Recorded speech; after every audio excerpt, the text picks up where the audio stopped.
नमस्कार, पॉलिटिकल बाबा में आपका स्वागत है। मैं हूं मनोरंजन भारती।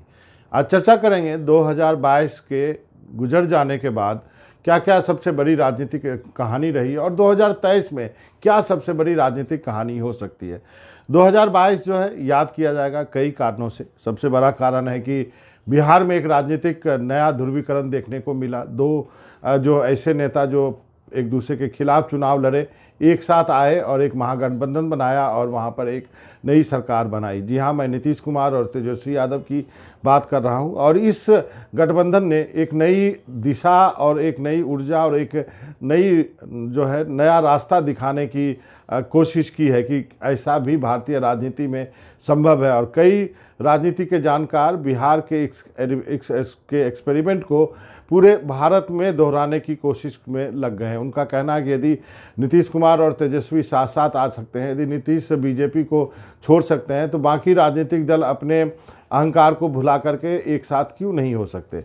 दूसरी सबसे बड़ी घटना आप कह सकते हैं गुजरात का चुनाव, जहां पर बीजेपी को अपार सफलता मिली। आज तक इतिहास में ऐसा नहीं हुआ था कि बीजेपी जो है 150 से ज़्यादा सीटें जो है ले करके आए और बीजेपी ने ये वहाँ पर कर दिखाया। लेकिन हिमाचल में कांग्रेस जीती। छोटा सा राज्य भले ही है, लेकिन एक उम्मीद जो है वहाँ पर जो है वहाँ हिमाचल से कांग्रेस या कहे विपक्ष को भी मिलेगा। एमसीडी का चुनाव आम आदमी पार्टी ने जीता। ये भी जो है विपक्षी दल अपने खाते में जोड़ करके देख रहे हैं।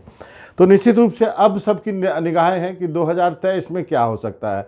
2023 का साल जो है वो आप कह सकते हैं कि एक सेमीफाइनल के रूप में देखा जा रहा है 2024 से पहले। 2024 में आप सबको मालूम है कि लोकसभा के चुनाव होने हैं और मोदी साहब जो है अपने तीसरे टर्म के लिए जाएंगे। लेकिन उससे पहले 2023 जो है वो एक ऐसा साल होगा जहां पर कि करीब 10 राज्यों में विधानसभा के चुनाव होने हैं। जी हाँ, 10 राज्यों में। और ये काफ़ी महत्वपूर्ण होता है और होगा, क्योंकि सबसे पहले जो है त्रिपुरा, मेघालय और नागालैंड में फरवरी के महीने में चुनाव हो जाएंगे। उसके बाद जो सबसे बड़ा चुनाव है वो कर्नाटक का होगा। वो मई के आसपास होगा वहाँ पर। और कर्नाटक एक ऐसा बड़ा राज्य है जहाँ पर कि बीजेपी अपनी कोशिश करेगी कि वो अच्छा प्रदर्शन करे। हालांकि अभी तक मैं आपको बता दूं कि इस नए रिजीम में जब से मोदी जी प्रधानमंत्री बने हैं, बीजेपी ने कर्नाटक में बहुमत नहीं लिया है। यानी बीजेपी जो है अभी भी वहाँ पर जो है भले सरकार बनाई हो, लेकिन ओरिजिनली बीजेपी हार गई थी। और अब जो है वहाँ से जो खबरें आ रही है वो बीजेपी के लिए बहुत सकारात्मक खबर नहीं है, क्योंकि भारत जोड़ो यात्रा का ज़बरदस्त प्रभाव कर्नाटक में देखने को मिला है। जो रेड्डी बंधु हैं वो बीजेपी छोड़ चुके हैं। येदियुरप्पा अब जो है वो एक तरह से सत्ता से बाहर है, राजनीति से बाहर है। तो ऐसे में बीजेपी के लिए काफ़ी मुश्किल होने वाली है कर्नाटक में। उसके बाद आएगा छत्तीसगढ़, मध्य प्रदेश, मिजोरम, राजस्थान, तेलंगाना। इन सभी राज्यों में दिसंबर महीने से पहले चुनाव होने हैं।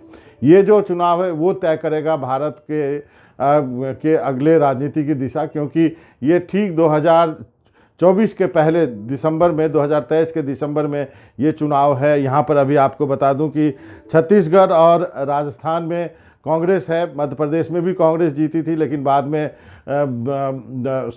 दल बदल के बाद जो है वहाँ पर अब बीजेपी है।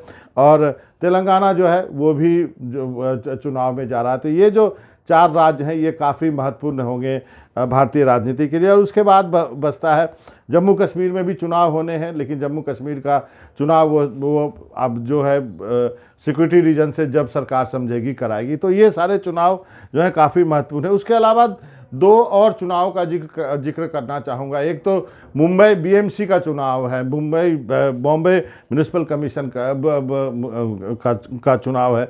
और आपको इसलिए है कि बीएमसी जो जीता है उसके बारे में कहा जाता है कि सत्ता की चाबी उसके पास होती है। बीएमसी का जो बजट है वो कई राज्यों के, छोटे राज्यों के बजट के बराबर है। और बीएमसी पर शिवसेना का कब्जा है। अभी शिवसेना जो है, मतलब उद्धव ठाकरे की शिवसेना की बात कर रहा हूँ, वो अभी सत्ता से बाहर है, लेकिन उनकी पार्टी जो है अभी बीएमसी उनके कब्जे में है। तो वो चाहेंगे कि एक बार फिर से वहाँ पर अपना जो है दबदबा जमाने का। उसके अलावा यूपी में भी चुनाव होने हैं। यूपी के कई जो है शहरों में म्यूनसिपैलिटी के चुनाव होने हैं। ये भी तय करेगा कि वहाँ पर क्या जो है वो किसकी ऊँट किस करवट बैठती है। इसके अलावा राज्यसभा के चुनाव होने हैं। राज्यसभा चुनाव का इसलिए जिक्र कर रहा हूँ कि इसमें जो है एक वेस्ट बंगाल के 6 सीटों के लिए राज्यसभा का चुनाव होगा और ये जो 6 सीट हैं इसमें से 5 जो हैं टीएमसी के पास है, यानी ममता बनर्जी के पास है,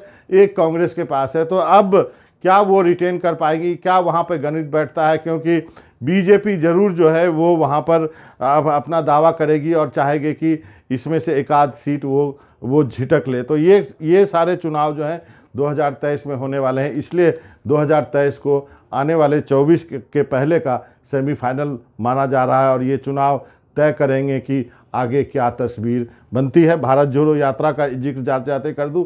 भारत जोड़ो यात्रा से जो एक माहौल बना है, एक समा बंधा है, उसका उपयोग जो है विपक्षी दल या कांग्रेस या बाकी दल तभी कर पाएंगे जब तक इस यात्रा का मोमेंटम वो 2023 में भी कायम रखते हैं। तो ऐसा ना हो कि ये यात्रा जो है जनवरी महीने के बाद ख़त्म हो जाए, सब घर बैठ जाएं। उन लोगों को जो इस यात्रा में रहे हैं, उन पॉलिटिकल पार्टी को अगले 1 साल तक इस यात्रा को जीवित रखना होगा किसी न किसी रूप में, तभी जाकर के जो एक मूवमेंट की जो शक्ल ये यात्रा ले रहा है उसका फल तभी उन्हें मिल पाएगा, खासकर 2024 में। पॉलिटिकल बाबा में मनोरंजन भारती को इजाज़त दीजिए। नमस्कार।